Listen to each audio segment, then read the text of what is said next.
और नहीं तो वो आज जिला पंचायत के सदस्य नहीं होते। ये पार्टी की ताकत है, ये पार्टी की ताकत है, ये सरकार की ताकत है। लेकिन अब हम विपक्ष में रहेंगे तो हमको उतनी ही परेशानियां झेलना पड़ेगा। पर चूंकि हम कांग्रेसी हैं, हम गोडसे सावरकर के रास्ते में चलकर माफी मांगने वाला खून हमारे ब्लड में नहीं है। एक एक कांग्रेसी वहां पर लड़ेगा, पर यहाँ पर देखना यह होगा कि पूरी पार्टी और पूरा नेता आपके पीछे खड़ा है कि नहीं खड़ा। तो हम अभी भी जिला पंचायत और नगर पालिका और पार्षद चुनाव जीतेंगे, लेकिन उसके लिए जरूरी है कि तन मन धन से पार्टी की सेवा करें और आने वाले 4 साल के लिए कमर कस दें। और मैं बहुत आशान्वित हूं कि हमारे जो प्रभारी है, ये चूंकि खुद एनएसयूआई से यहां तक संघर्ष करके पहुंचे, कार्यकर्ताओं का दर्द जानते हैं। हमने कई बार इनसे चर्चा की, इनसे बात करके हमको समझ में आ गया कि जहांगीर साहब के रहते हुए महासमुंद जिले के किसी कार्यकर्ता के साथ कोई नाइंसाफी नहीं होगी। और महासमुंद जिले का कांग्रेस का भविष्य जहांगीर साहब जैसे लोगों के मार्गदर्शन में बहुत मजबूत होगा। और निश्चित तौर पे हम आदरणीय दीपक बैच जी और चरणदास बहन जी के साथ साथ सचिन पायलट जी का हाथ भी मजबूत करेंगे। भूपेश बघेल जी ने जो शिक्षा दीक्षा आपको मार्गदर्शन दिया था, उस रास्ते पर चलते हुए बाबा साहब ने घोषणा पत्र के माध्यम से जो ताकत दी थी, इन सारे रास्तों पर चलते हुए निश्चित तौर पे हम नया आयाम खड़ा करेंगे। पर अंत में अपनी बात समाप्त करते हुए जहांगीर साहब से यही कहूंगा कि सर, आपको लेकर बहुत आशा है सर। एक एक कार्यकर्ता बहुत ईमानदार है सर, मैंने इनका संघर्ष देखा है सर, मैंने इनका संघर्ष देखा है सर।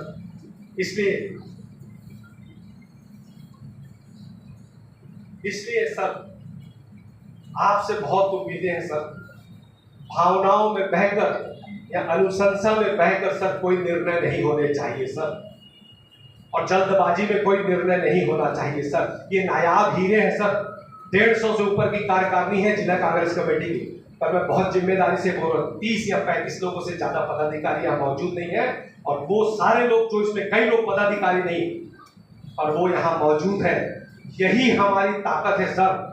यहाँ पर बैठा हुआ एक एक आदमी के चेहरे को पहचान लीजिए, वीडियो रिकॉर्डिंग कर लीजिए सर। जब भी गठन होगा जिला कांग्रेस कमेटी का, ब्लॉक कांग्रेस कमेटी का, तो ये देखा जाए कि आप जैसा गंभीर आदमी जो अपने बहुमूल्य समय को छोड़ के स्वास्थ्य खराब होने के बावजूद आप यहाँ इतना लंबा समय दे रहे हैं, तो इसमें से किसी के साथ भी नाइंसाफी नहीं होनी चाहिए। क्योंकि अगर इनके साथ नाइंसाफी हो गई तो जो परिणाम आप चाहते हैं वो परिणाम आपको कभी मिल ही नहीं सकता। क्योंकि सर इसमें से कोई भी ऐसा आदमी नहीं है जो सिर्फ गणेश जी की पूजा करता है। ये सारे भगवानों को मानने वाले लोग हैं, लेकिन कुछ लोग ऐसे होते हैं जो सिर्फ गणेश जी की पूजा करते हैं। गणेश जी की पूजा क्यों करते हैं? एक बार शंकर और पार्वती ने कहा कि भैया कार्तिक और गणेश में सबसे प्यारा कौन? कंपटीशन हो गया तो शंकर भगवान धर्म संकट में पड़ गए। माँ तकलीफ दे रही, भैया कैसे करूं, भेदभाव कैसे करूं, दोनों में आंखों के तारे हैं। बोले जो दुनिया का पहले चक्कर लगाता है मैं सबसे मेरा प्रिय। कार्तिक मोर में बैठा निकल लिया दुनिया का चक्कर लगाने, गणेश जी चूहे में बैठे और शंकर पार्वती का चक्कर मारे। बोले मैं आ गया। बोले यार इतनी जल्दी कैसे आ गए? बोले मेरी दुनिया तो आप दोनों ही हो। वाह, बोले अब सबसे पहली पूजा गणेश जी की हो। तो भैया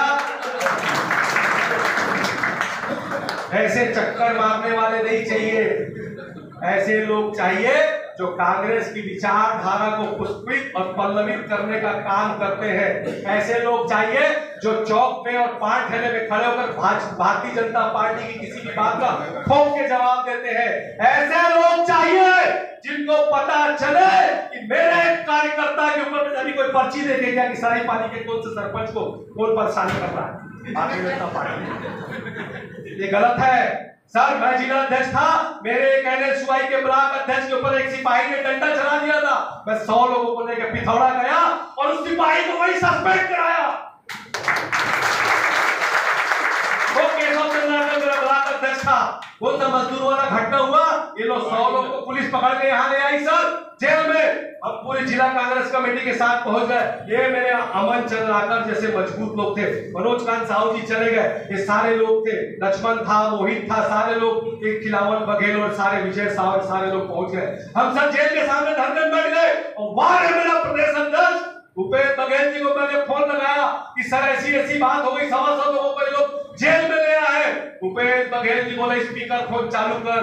जेलर के सामने मैंने स्पीकर फोन चालू किया, बोले अमरजीत आधा घंटा इंतजार कर, अगर ये लोग की निशर्त रिहाई नहीं हुई तो मैं टीएस बाबा को लेकर जेल आ रहा हूं, हम भी धरने में बैठेंगे। इतना सुन के जेलर की खड़ गई सर।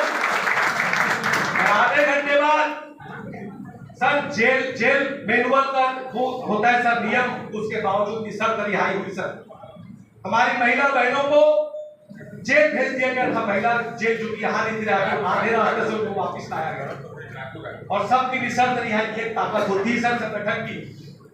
ये संगठन मेरा राजू साहू पार्षद था, सीएमओ ने इसके खिलाफ कुछ कर दिया सर, हम डीएसपी के जाके पूरी मामले कर दिए थाने के अंदर। तो ये होता, ये मेरी बहन थी लता, इसको मैंने महिला कांग्रेस का जिला कर पूरे जिले का दौरा करती थी सर, शराब माफियाओं से भिड़ जाती थी, लड़ाई करती थी। तो ऐसे गणेश शर्मा जी दहाड़ते थे, इतना शानदार भाषण देते थे, सब कुछ करते थे सर। द्वारिका भाई भी बुला कर यूथ कांग्रेस से एनएसओ से यहाँ तक पहुंचे। तो सारे मजबूत लोग थे सर, सारे अच्छे लोग थे। तो ये तभी हो पाता है जब आप ईमानदारी से। हमने सर 4 बार रमन सिंह जी का काला झंडा दिखाया सर। एक पीसीआर में हमेशा मेरे कॉम्प्लेक्स के सामने खड़े रहती थी सर, ये सरदार पागल है, बोले कब कहां किसका घेराव कर देगा। हमने राज्योत्सव कैंसिल कर दिया, ब्रिजमोहन अग्रवाल का घेराव कर दिया यहाँ पे। तो सर हमने अमर अग्रवाल का 105 पुतला जलाया सर, नसबंदी कांड में हमने ताकत दी सर। तो संगठन को जब ताकत दी, हमने अपने जिला पंचायत सदस्यों को ताकत दी, उनके प्रचार में भी हम घूमे फिरे, पार्षदों को हमने ताकत दी। और ये लोगों ने रिजल्ट दिया और चारों विधायक भारतीय जनता पार्टी को हटाकर सर कांग्रेस के खड़े 15 साल की सरकार के बाद। तो इसीलिए मैं अंत में मैं समझ रहा हूँ कई लोगों के चेहरे में बेचैनी है, लोग चाहे जल्दी खत्म करें जल्दी खत्म करें। तो मैं खत्म करते हुए आखिरी में फिर से सिर्फ निवेदन करूँगा सर, कोई बेचैनी नहीं है, आप बोलिए बोलिए। ईमानदारी से फैसले हो। सारे काबिल लोग हैं, इधर बैठे हुए लोग भी इधर बैठे